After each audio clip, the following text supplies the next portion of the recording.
ኢቫና ትናንትና እንዳያችሁት ታማ ሆስፒታል ይዘዋት ሂደው ነበረ። ቢኒም በጣም ተጨንቆ እያለቀሰ ነበር። እናትየዋን በጣም ያዙኝ፣ ልቀቁኝ፣ ልግባ፣ ሳዩኝ እያለች ነበረ።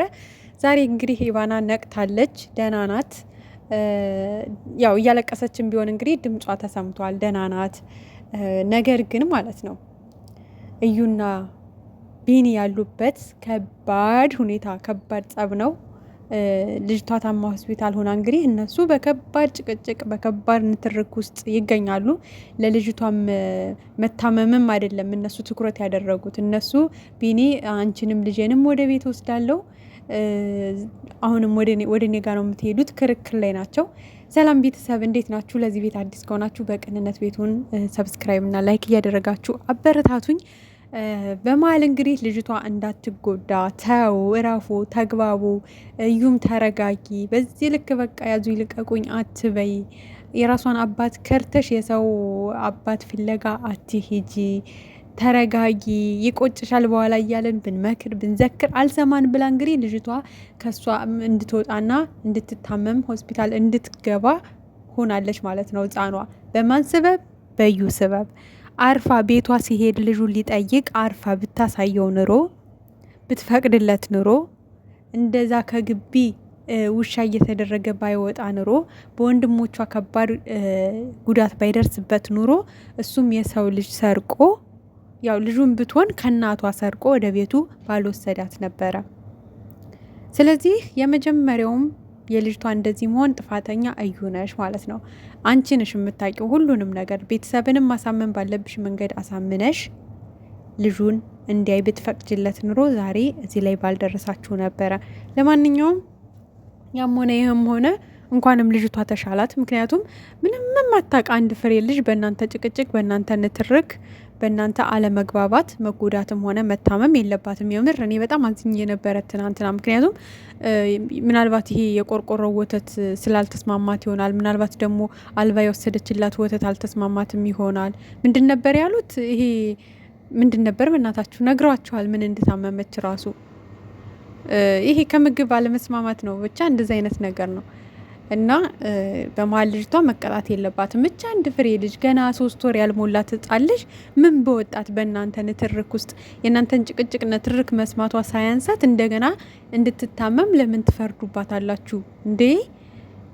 እና እዩም በቃ አባቱ ያልሆነውን ሰው ከምታካልይ ማለት ነው አባቱ የሆነውን ሰው መኝ፣ ለቤተሰብሽ አስረጅ ያለውን ነገር፣ ቤተሰቦችሽንም አሳምኝ። ሴት ልጅ ብልሃተኛ ናት። በቃ እኔ በቃ የእሱን ስለምወደው በቃ ከሱ ጋር ሁኜ ልጄን ማሳደግ ስለፈለግኩ ነው የእሱ ናት ያልኩኝ እንጂ ልጅቷ የቢኒ ናት ብለሽ ቤተሰብሽን አሳምኝና መደረግ ያለበትን ነገር አድርጋችሁ ልጃችሁን በሰላም አሳድጉ።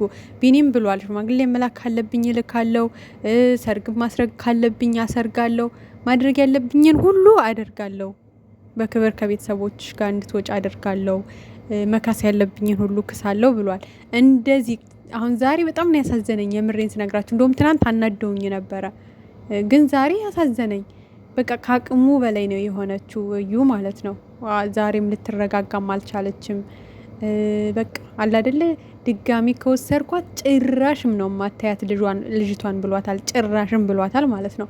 ምክንያቱም አሁንም ያው እሷ እንግዲህ ማድረግ ያለብኝን ነገር አደርጋለሁ፣ ቢኒን የሆነ ነገር አደረገችው ብላችሁ አንድ ሰው ቢናገረኝ አይመለከተኝም፣ በቃ ማንም ሰው እንዳይናገረኝ ብላ እንግዲህ ለተመልካችም አስጠንቅቃለች። እንግዲህ ልታሳስረው ይሆን ምን ይሆን አናቅም፣ ግን በጣም ዝታበታለች ማለት ነው። እና እኔ እንጃ አላቅም ማለት አንደኛ እየተቀረጸ እየተጫነ ነው ወደ ዩቱብ። ይሄ ነገር ወደፊት ልጅቷ ስታየው ለልጅቷ ከባድ አይሆንባችሁም ወይ? የኔ ጥያቄ ነው። ሲቀጥል ደግሞ እኔ እንጃ አላቅም፣ ምናልባት ዛሬ ላይ ምንም ላይ መስላችሁ ይችላል። እናንተ እዚህ ጋር እያደረጋችሁት ያለው ነገር የእናንተ ልህ መወጣት፣ የእናንተ በቃ አለ አይደለ አልሸነፍ ባይነት ወይም አሸናፊነት ብቻ ነው ትኩረት እየሰጣችሁት ያላችሁት። ግን እቺ ሕፃን ነገ ስታድግ ብዙ ጥያቄዎች ሊነሱባት ይችላሉ። ለምን እናቴ ለምን ከአባቴ ለመደበቅ ሞከረች? ለምን ሌላ ሰው አባትሽ ነው ለማለት ፈለገች? በቃ ብዙ አይነት ጥያቄ ሊመጣ ይችላል። ምክንያቱም እናትየዋ ጋር ማለት ነው። አባትየውም አለ እስካሁን መስዋዕት እየከፈለ ነው ልጄ ናት ብሎ። ዛሬ በጣም በሚያሳዝን ሁኔታ ፊቱን ሁሉ አይታችሁት ከሆነ በጣም ቅስሙ ስብርብር ነው ያለው። በቃ ልጄን ልያት እንኳን በቃ ልቀፋት እንኳን ብሎ ትንሽ እያቅፏት በቃ እንዴ እኔማ ካሁን ልጅቷን ጣሏት እንዴ ስቅቅ ብዬ ልሞት። ቤተሰብ የምር ካሁን ልጅቷን ጣሏት በቃ አምጣ፣ ካላመጣህ ልጄን እንድትነካት አልፈልግም አምጣ። እሱም ደግሞ ዞር በይ እባክሽ፣ ኧረ እባክሽ ዞር በይ ልያት ልቀፋት ቢያንስ ቢል በቃ ግግም ብላ ልጅቷን እንግዲህ በግድ ተቀበለችው ማለት ነው። ከዛ ላይ ከሆስፒታሉ ክፍል በቃ ካልወጣህ እየገፈተረች በጣም ታግሷታል። ግን እግዚአብሔርን እንደውም ጀግና ሰው ነህ ማለት እዩ በጣም ታሳስታለች። እውነቱን ልንገራችሁና የሆነ በዚህ መካከል ሰይጣንም ያሳስታል፣ እንደሷ ሁኔታም ውስጥ መሆን በጣም ያሳስታል። በቃ ተናዶ ወይ በጥፊ ብላት ወይ በሆነ ነገር ብላት ለሱ ነበር ከባድ የሚሆንበት። ግን ልጁ ደስ የሚለው ነገር ታጋሽ ነው። ግን ደግሞ ቤተሰብ አንድ መርሳት የሌለብን ነገር በጣም የታገሱ ሰዎች ትግስታቸው ያለቀ ቀን፣ ትግስታቸውን የጨረሱ ቀን ወዮ ከባድ ነው የሚሆነው፣ ከባድ ማለት ነው። በቃ ከዛ በኋላ ማንም ነው ሊመልሳቸው የማይችለው። ግግም ያሉ ግግም ነው የሚሉት ማለት ነው። ምንም ነገር ብትሏቸው ምንም የሚቀበሉት ነገር የለም። በቃ የፈለጉትን ነገር ከማድረግ ወደ ኋላ አይሉም ማለት ነው። አንዳንዴ ትግስትም ሲበዛ ይመራል የሚባለው። ታግሰው በቃ ከአቅማቸው በላይ ሲሆን ወደ ከባድ ነገር ነው ውሳኔ ነው የሚገቡትና እቺ ጊዜ እቺ ሰዓት እሱ የለመነባት በቃ የለመነሽ እሺ ይቅርታ እያለሽም እንደዛም ይቆጭሻል። እዩ ሴት ልጅ ነሽ፣ አንቺ ነሽ የምትጎጁ። ወንድ ነው የትም ሩጦ መኖር የሚችል ነው። ሴት ልጅ ግን ልጅ ካለባት በጣም ብዙ ኃላፊነት አለባት። እናት ናት። ሴት ልጅ ከወንድ በላይ ለልጆቿ ታስፈልጋለች እና ብዙ ነገር ይጠብቅሻል። እቺ ልጅ ዛሬ ያንቺን ጡት ብቻ ያንቺን እንክብካቤ ብቻ ሊሆን ይችላል የምትፈልገው፣ ነገ ግን ብዙ ነገር ይጠብቅሻል።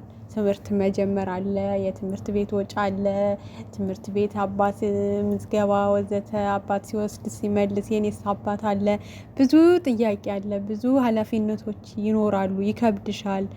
እንደምታየው ዘመኑም ከባድ ነው። እንኳን አይደለም ልጄ ናት ብሎ የመጣን ወንድ ከልክለሽ አላቅም አብረው ልጃቸውን እያሳደጉም ኑሮ የከበደበት ዘመን ነው እና የወደፊትሽን የነገን ብታስቢ ላንቺም ለልጅሽም አንቺ ስለምን ሲባል ብቻሽን መስዋዕት ትከፍያለሽ። ልጄን ያለውን ሰው እያባረሽ ማለት ነውና እውነት በቃ ማለት ለምን ቆም ብለሽ አታስቢም? ነገ አንቺ ይቅርታ ብትይው ላይ መለስ ይችላል። ይሄ ልጅ ክፉኛ እየተጎዳ ነው ውስጡ። አይታችሁት ከሆነ ዛሬ በጣም ነው ያዘነው። በጣም ውስጡ ተሰባብሯል። የምሬን ነው የምላችሁ። በጣም ጸጽቶታል መሰለኝ። ልጅቷን ወስዶ ስለታመመችበት ከባድ ሁኔታ ውስጥ ነው።